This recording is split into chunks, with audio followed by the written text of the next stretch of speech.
That's one small step for man, one giant leap for mankind.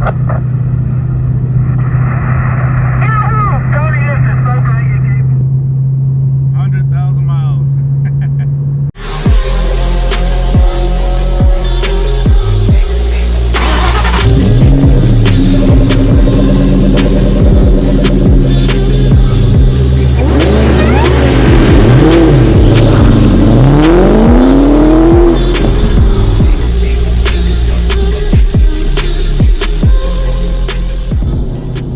So today is here, guys.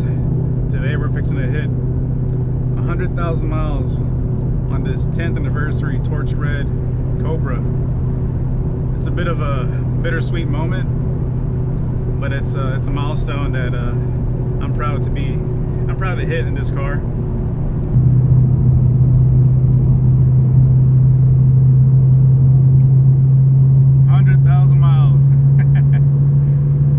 Just crazy. Just hit 100,000 miles. That's why I bought this car, is for me to enjoy it, to drive it. And here in a few moments we're gonna go somewhere nice to where we can just kind of do a little walk around, a little update of the car, go around all the things that have been done to this car, and give my personal ownership experience of having owned this car for just over a year now. Approximately about a year and 4 months. I bought it back in January 16th of 2022, and to be completely honest, it's been nothing but a blast in this car. No issues, just pure enjoyment and having fun and just learning a lot about this car. So now that we hit 100,000 miles, you know what that means, right? We gotta do a little bit of a commemorative something special, you know what I mean? All right, right here under the bridge. Let's go.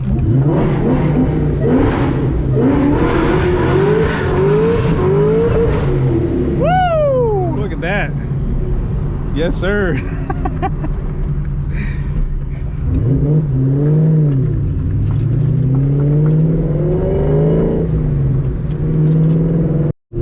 So right now we're about to drive up to a little spot here by the lake that we have that used to come all the time whenever I was in high school. I like to come into this spot because you get a nice view of the lake, and there's like a little dam, or I don't know, some kind of compartment of the lake. And I would just take out my cars, the cars that I had. I had a 03 Mustang GT. I had a 2006 Acura RSX Type S. Fun little car. And I would come here all the time, shoot videos, record video. It was always a good time. So it's gonna be nice to bring this car to that spot. So we're pulling up to the little spot that I was talking about, right here, Lake Texoma. Yes, this is the spot. Pretty cool little area for pictures and whatnot. So I think it's a perfect spot for this occasion. We'll park it right here in the middle. Yes, sir. Look at that view.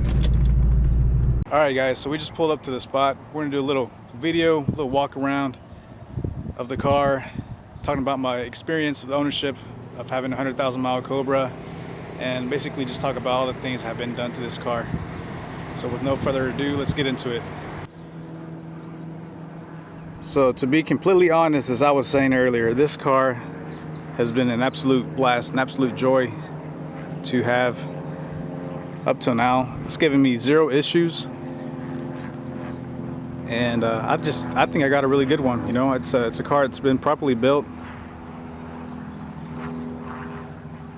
It has all the right mods for the power level that it's running, and yeah, I'm just beyond stoked. You know, I'm really thankful, you know, to God that I could have this car and just enjoy it.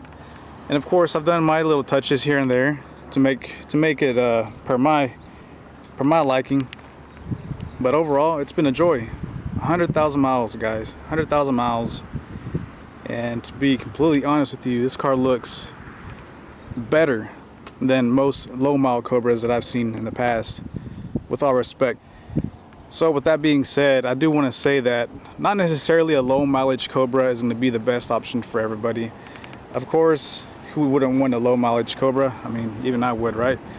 What matters is the history of the car, right? How the owners have been taking care of these vehicles, how if they've been properly maintained, and so forth. And that was my goal, guys. You know, after selling my S550, I had the option of either buying a low mileage Cobra or going with a little bit of a higher mileage car. But at the end of the day, I didn't care. I just wanted to find something that I knew looked like it was taken care of, something that sounded really good, ran really good, and of course it had to be torch red. And this one, as some of y'all may know, most of y'all may know, I bought this one kind of local to me in the Dallas area, Dallas-Fort Worth area. Again, on January 16th of 2021, so last year. So I've had this car for about a year and 4 months now, and it's been nothing but a pleasure, and it puts a smile on my face every time I get into this car. And it just absolutely rips. This is a 640 to the wheel, 550 foot-pound torque to the wheel Cobra right here at 100,000 miles, and it runs just perfect in my opinion. But as I was saying, guys, not necessarily a low mileage Cobra is always going to be the more mechanical and just more functional, perfect, you know, problem-free car that you're going to find. No, I mean, there's higher mileage Cobras out there like this one that you can find that are perfectly great, if not even better than the low mileage Cobra. I mean, just looking at the interior, the body, the way how it drives, the way how it sounds tells you everything. And this car was properly documented, properly maintained, and it's been nothing but a joy, and you know, a pleasure to have. And of course, I've done a few things here and there to make it a little bit of a better car. But overall, I'm really thankful for this car, and I couldn't ask for more. It's been a pleasure to drive. It's giving me probably the most compliments out of any car that I've had. Always breaking people's necks. It's always fun to see that. So one of the things that when I bought this car, the only main issue that concerned me the most was the fact that it had like a grinding noise when I'd push the clutch all the way in. And it was because the clutch fork was actually touching the teeth of the pressure plate of the clutch. So that was literally the first thing that I did to this car. I took it to the shop, had a brand new Ford Racing clutch fork and throwout bearing replaced, as well as I think it was a McLeod adjusting pivot ball. And ever since then, it's just been perfect. No issues. But you know, that was not that's an issue that any car could have, right? Depending on how the clutch was installed prior. But other than that, that was the only issue I had. Now, when I did buy this car, the owner did say that there was like a bit of like a shiver or like little vibration at the steering wheel when going around 50 miles an hour. Ever since then, what I did to replace, or what I replaced to kind of fix that, is brand new lower ball joints, Eskot X2 ball joints, and brand new tires. I put some brand new Toyota tires on there, and the car drives really smooth, no issues whatsoever. But besides that, guys, this car has been great. No complaints at all, no mechanical issues. It sounds really good, no head ticking. This does have the 9-thread spark plug heads as well, so that's an extra point to have right there. So I think that was a proper time to kind of go around the car. Every time you open up that door, interior is just absolutely beautiful. Of course, you got that 10th anniversary theme going on in here. I just love it. I have this just to protect the seat, but it never fails to put a smile on my face. But let's open the hood.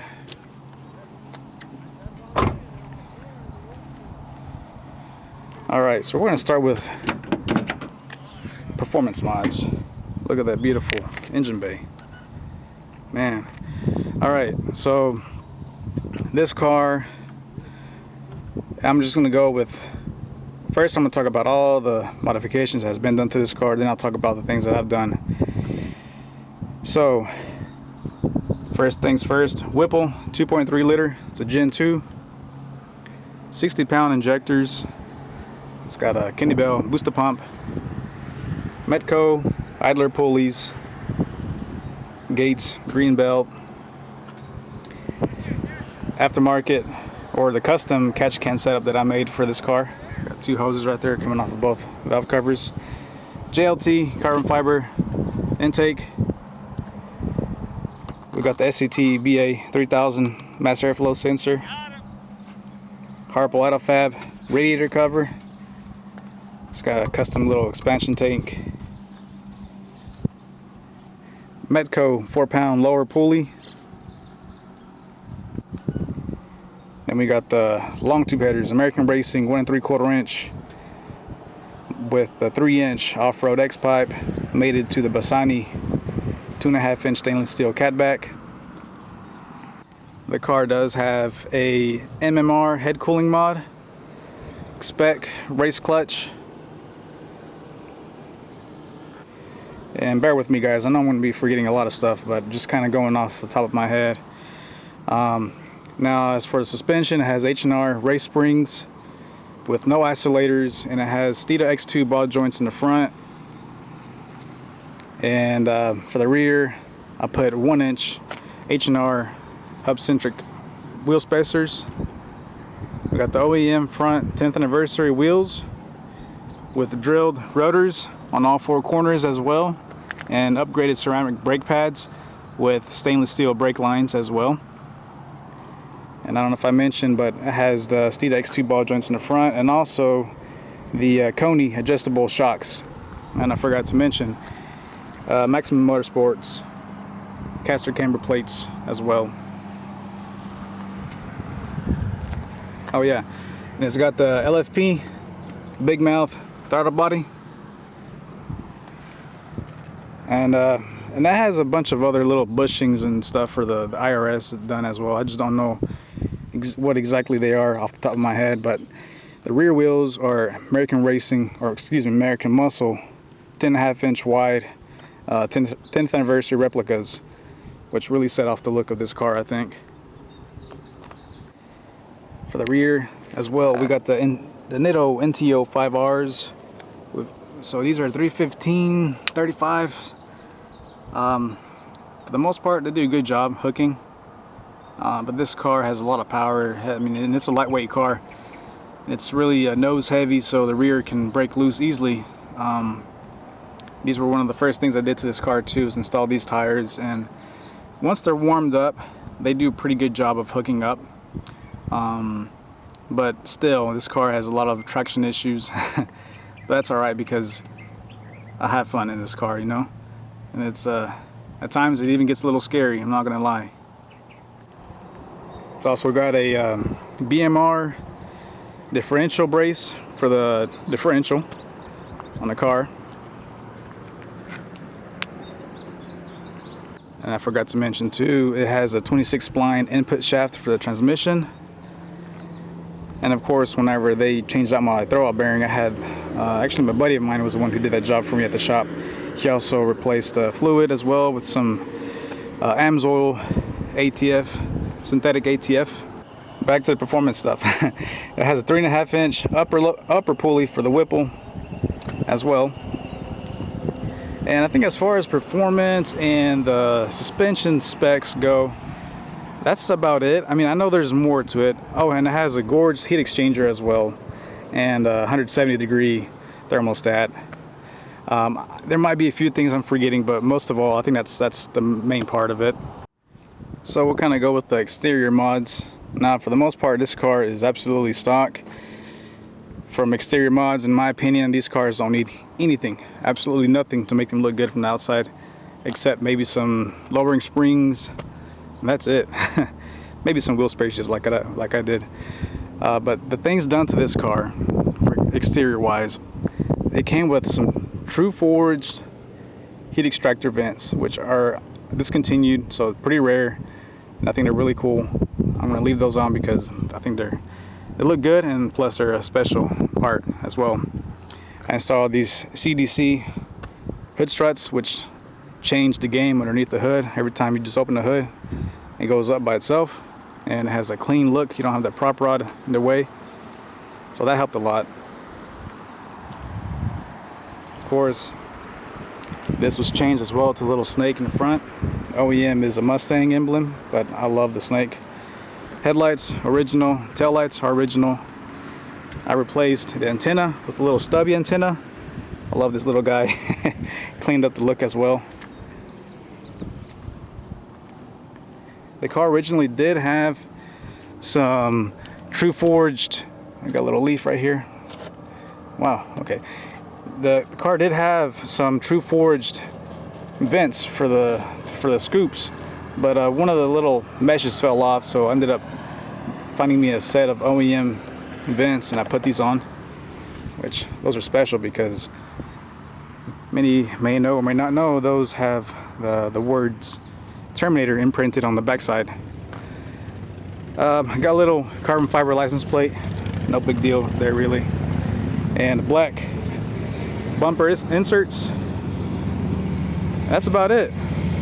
Just with those little few exterior mod touches, this car looks stunning. Hopping into the interior, what's been done to this car has been MGW short throw shifter, of course, but it's got, I also ordered me a MGW shift knob with a little snake head imprinted on there. It's kind of hard to see, but it's there, and it's got the little red ring on the bottom. We got the AEM fail-safe wideband. I installed an LFP boost overlay gauge for my boost gauge, and of course the beautiful and rare speed hut gauges. These are the ones that light up green for the back face at nighttime. We got the boost gauge, we got the fuel pressure gauge, and the water temp gauge right there. And just to kind of update the interior, what I did is install the Kenwood touchscreen stereo unit, and I ran a backup camera as well to the trunk key lock hole. I got a video on that too. Right there, really clean. You can't even tell there's a camera there. So I like that. So we're gonna talk about the things that I did to this car personally when I bought it. This car did come with a methanol kit, Snow Performance meth kit. That was literally the first thing I got rid of. It was a mess, you know. And talking to Kevin Dunn, my tuner, known as 04 Sleeper, he recommended to get rid of it. And honestly, I'm really happy I did, because it was kind of a hassle the first couple months of driving it, having to put in that methanol fluid in the trunk, and the lights kind of flashing on and off when I needed more and stuff like that. I didn't like that. Now all I gotta do is just simply put gas in the car and drive away, you know. So, and plus it makes a lot more power now without the meth kit than it did with it on just pump gas. So that just tells you how good of a tuner Kevin Dunn is. So I did that. I installed the AEM fail-safe wideband, the LFP boost overlay gauge as well on the cluster. And also, at one point, my backlighting went out for the cluster, and I had to change the inverter, and that got fixed pretty good. It works just fine now. All right, now moving on to the things under the hood. I installed the KMJ alternator as well. Harpo Autofab radiator cover, the red snake. This is not vinyl, it's powder coated, so it's pretty nice. Install the gates, green belt, and just, you know, I changed the fluid for the supercharger. And then at one point I had a red JLT intake tube, and I changed it out for this nice carbon fiber one that came from, or I bought from Everlasting SVT, which I like a lot because it changed the whole look of the engine bay. It used to have that red tube, and now I think it looks just so much cleaner under the hood. And there's more things I want to do. But I also installed one of these JLT heat shield covers for the air intake. I don't know, I kind of like it. It looks clean for now. And of course, then my custom oil catch can setup. I replaced also the accessory drive belt on the car as well. Of course, the American Racing headers, that was done by me. Did the 10th anniversary replica wheels with the spacers, and removed all the isolators on the all four corners of the car. Polished the Bassani, actually installed new Bassani tailpipes because I damaged by accident the original ones, and then I polished these up. Turned out great. reverse light camera. Like I said, I replaced the stereo with the Kenwood unit. Got the car tuned, and I'm forgetting a bunch of stuff, honestly, but I've made videos of all that stuff, so if you're interested in watching, feel free to check out the rest of my videos on the channel, and you will see all that stuff. So one of the latest mods that I've installed is right here. I love this piece. Open up the trunk, boom, Terminator. Looks super clean, and it hides all that wiring and stuff for the camera that I installed, so that helps a lot. One thing too, I forgot to mention, I deleted the EGR. It was already deleted when I bought the car, but it had all that stuff, just big bunch of wiring and just unnecessary stuff. Just it had no purpose, no function. It didn't even have an EGR tube. So I got rid of all that stuff, and I cleaned up the engine bay a whole lot more. You can see the supercharger, and I even like the decal on the side, which looks great. Of course, got tuned by Kevin Dunn. This car has been running 100% ever since then. No problems whatsoever. So to kind of finish off, going around the car and talking about my experience with the car, you know, this car brings back a lot of nostalgia because my first Mustang was an 03 GT. So when I got back into this platform, it just put a smile on my face because I missed the interior. It's really simple. A lot of people talk bad about the interiors on these cars, but honestly, you just have to be truly appreciative of this car in order to love this car and to just enjoy it. And I enjoy all the little features, and even just the simpleness of the interior and all. It just makes it a really special car that I doubt Ford will ever probably produce a car unique like this again, you know. So this is what a 640 horsepower, 550 foot-pound torque to the wheel Cobra looks like, guys. Very proud to own this car. I've learned a lot throughout this past year and 4 months. I've been around some of the best car people that I've met thanks to this Cobra community. Nothing like the S550 community, with all respect. I've met a lot of great people along the way that have been really cool, really down to earth people that have always offered to help me out no matter what. Any questions I have, boom, you know, there's always somebody there willing to help out. Even people offering to go help me at my own house to help me do things to my car, which, you know, I really appreciate all of those people. There's nothing like the Cobra community, in my opinion, and it just adds to an even better experience of ownership of this car, you know. I really see myself having this car for many more years to come, God willing. But till then, I just plan on enjoying it, you know, every moment of the way. When I bought this car, it had about a little over 96,000 miles, and within the first year of ownership, man, I put like 3,000 miles in that year, like nothing. I was driving to and from Dallas because it's like, I mean, it's about an hour and a half drive for me. But again, I bought it because I wanted to enjoy it, you know. If I would have bought a really low mileage Cobra, I would have been kind of afraid to put miles on it, you know. On the other hand, with this car, it makes me just want to drive even more and just enjoy it for what it is, you know. There are so many more things that I'd like to do to this car, but you know, I think it's all about enjoying it, taking it a step at a time,